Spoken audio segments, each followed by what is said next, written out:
Bonsoir et bienvenue dans Coûte que coûte. Une vieille chaudière, des châssis vétustes, l'absence de double vitrage, des portes mal isolées ou un chauffage à l'électricité, tout cela peut faire grimper parfois de façon exorbitante la facture d'énergie. Depuis le 1er janvier en Wallonie, il faut un certificat quand on vend une maison, une espèce de constat énergétique de votre habitation fait par un expert et qui détaille aux acheteurs les points négatifs en termes de dépenses d'énergie. Cette obligation a donné des idées de business à certains. Au-delà de l'analyse, il propose des solutions à la carte, une sorte de service clé sur porte pour aider les candidats à la rénovation à améliorer la performance énergétique de leur maison. L'enquête de Muriel Charbonnier, Dominique Chocart et Emilien Delzenne. Depuis 2 mois, quand on vend une maison unifamiliale en Wallonie, il y a une nouvelle obligation. Désormais, chaque propriétaire doit ouvrir les portes de son bâtiment à un professionnel chargé de dresser la carte d'identité énergétique de la maison. Soleil, bonjour. Jacques Hoquet, certificateur. Jacques Hoquet est certificateur agréé par la région wallonne. Sa mission, estimer la consommation théorique en énergie du bâtiment, ses performances en matière d'isolation et de production d'énergie et son impact sur l'environnement. C'est un peu le contrôle technique de la maison. C'est un boiler mixte en fait, avec le chauffage central et l'électricité, c'est ça? Oui. Tout à fait, ok. La chaudière est de l'autre côté? Chauffage électrique, au mazout ou au gaz, à condensation ou pas, à chaleur constante ou variable, tous ces paramètres influencent la consommation et donc l'impact de la maison sur l'environnement. Donc la date est du 6 avril 1990. Et donc avec l'année, on déterminera une performance en fait de cette chaudière. Voilà, donc ici par contre j'ai un radiateur mais qui est sur un mur extérieur. Donc ça, je vais renseigner qu'il est sur un type de mur. Alors, par contre, on a des vannes thermostatiques, ici, par là aussi. Donc ça, c'est une bonne chose. Jacques est comme saint Thomas. Il doit le voir pour le croire. Si une isolation a été faite après la construction du bâtiment, il faut lui en donner les preuves, photos ou factures. Sinon, le bâtiment sera considéré comme non isolé. Ici, par contre, on ne voit absolument rien comme isolation. On voit la toiture ici, mais visiblement, on n'a pas d'isolant ici. Enfin, on n'arrive pas à le constater en tout cas.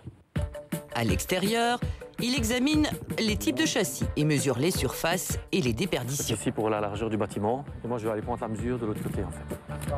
On relève les surfaces de la déperdition extérieure du bâtiment. Et donc, on inclut donc, toutes les ouvertures, donc les châssis, les portes. On regarde si c'est du simple vitrage, du double vitrage. Le but, pouvoir comparer 2 bâtiments entre eux selon des critères sûrs et définis.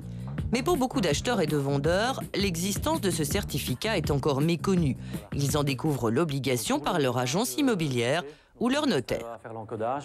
C'est par le notaire qu'on a fait connaissance de monsieur et qu'on a pu directement faire le travail. Mais on m'avait renseigné qu'il fallait un certificat énergétique aussi si on la mettait en location. Celui-ci pourrait servir pour la location, tout à fait. Il y a une validité de 10 ans, donc une fois que je vous aurai remis ce certificat, il y a une validité de 10 ans. Mais ça coûte combien un certificat? Ça dépend bien sûr du type de bâtiment. Est-ce que c'est un bâtiment 2 façades, 3 façades, 4 façades? Donc ici c'est un 4 façades. Est-ce qu'après on a un annexe à l'arrière? Parce que bon, forcément c'est beaucoup plus de relevés. Mais bon, ça varie de 400 à 600 €. À partir du mois de juin, il faudra également avoir un certificat pour la vente d'un appartement et pour toute location. D'ici là, la région devrait avoir agréé 1000 nouveaux certificateurs. Jacques est parmi les professionnels chargés de les former.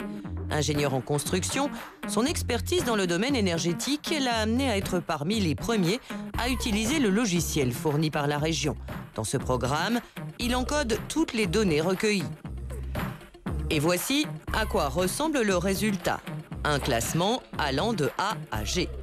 Il n'y a pas de miracle, les bonnes notes sont rares, c'est logique. Voilà, les bâtiments actuels, on tourne aux alentours des 170 kWh par mètre carré par an. Ça, c'est vraiment la moyenne des bâtiments actuels, en tout cas, qu'on construit aujourd'hui en fonction de la réglementation en vigueur, quoi. Aujourd'hui, le parc moyen des habitations, en fonction des audits qui ont été faits jusqu'à ce jour, on est entre le label D et E. Pas de surprise pour la maison qu'il vient d'examiner, elle correspond aux performances des bâtiments de son époque. Voilà, donc on a un label F ici. Aucune amélioration, comme on a vu, n'a été apportée au bâtiment depuis sa construction. C'est un bâtiment de 1969. Voilà, c'est envoyé. Je vais Chercher les résultats. Les résultats sont envoyés à la région et le certificat ne met pas très longtemps à revenir. Voilà le verdict alors.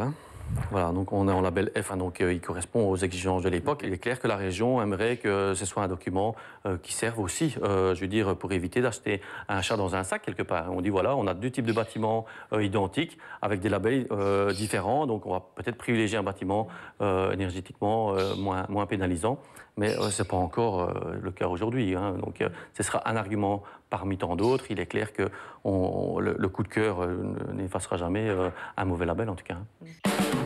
Il suffit de passer la frontière pour voir qu'en France, les labels sont déjà affichés. Dans certaines agences, les niveaux de performance énergétique sont sur les annonces, permettant aux acheteurs de se faire d'emblée une idée.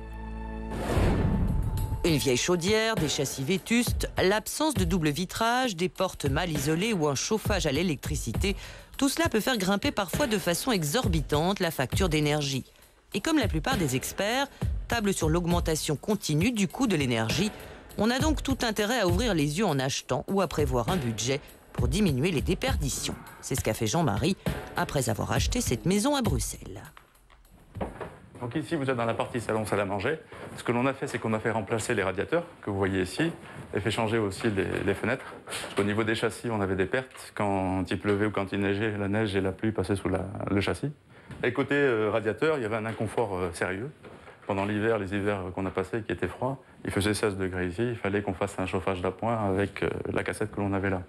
Depuis qu'on a fait les travaux, la cassette est au repos. Donc, ce qu'on a fait ici, c'est faire changer les Velux parce qu'on avait de la déperdition aussi d'air. Et donc, on avait de l'air qui rentrait. Bon, comme ça, la chambre à coucher, c'est quand même pas terrible. On avait aussi de l'humidité. Une nouvelle chaudière à condensation et un boiler alimenté par des panneaux solaires a permis à la famille de faire une économie importante en chauffage pour l'eau. Montant de l'investissement. C'est aux alentours de 36 000 €. Avec, comme les travaux s'étalent sur 2 ans, on va avoir à peu près, je fasse le calcul, on va avoir entre 16 et 17 000 € de retour avec les primes. Aussi bien de la région que de l'État. Ça valait la peine. Ça valait la peine. Bonjour. Bonjour. Ça va? Bien, et vous? Bruno Hendrix et Olivier Olbrecht se sont occupés de tout et même des dossiers primes. Ce jour-là, justement, ils ont rendez-vous pour faire le point sur les économies réalisées. Qu'est-ce que ça donne? Parce que j'avoue que je l'ai feuilleté hier. A priori, la famille ne consomme pas moins en chauffage, mais il y a un paramètre extérieur important, l'évolution du climat. Depuis 2007, la météo s'est dégradée et on a un besoin de chaleur, enfin de chauffage en Belgique qui a augmenté de 46%. Vous rigolez ou quoi? La Terre se réchauffe? C'est effectivement ce que beaucoup de gens pensent. Point positif, pour une même consommation, leur confort s'est nettement amélioré. Bien. Donc en fait, la consommation de chauffage n'a pas baissé. Par contre, la puissance des radiateurs a été triplée par rapport à ce qu'il y avait avant les travaux. Oui, donc en consomme autant, on a plus chaud. On a gagné 4 degrés de plus en gros. Et on a beaucoup plus de chaleur, on a beaucoup plus de confort. Autre économie frappante, le chauffage de l'eau.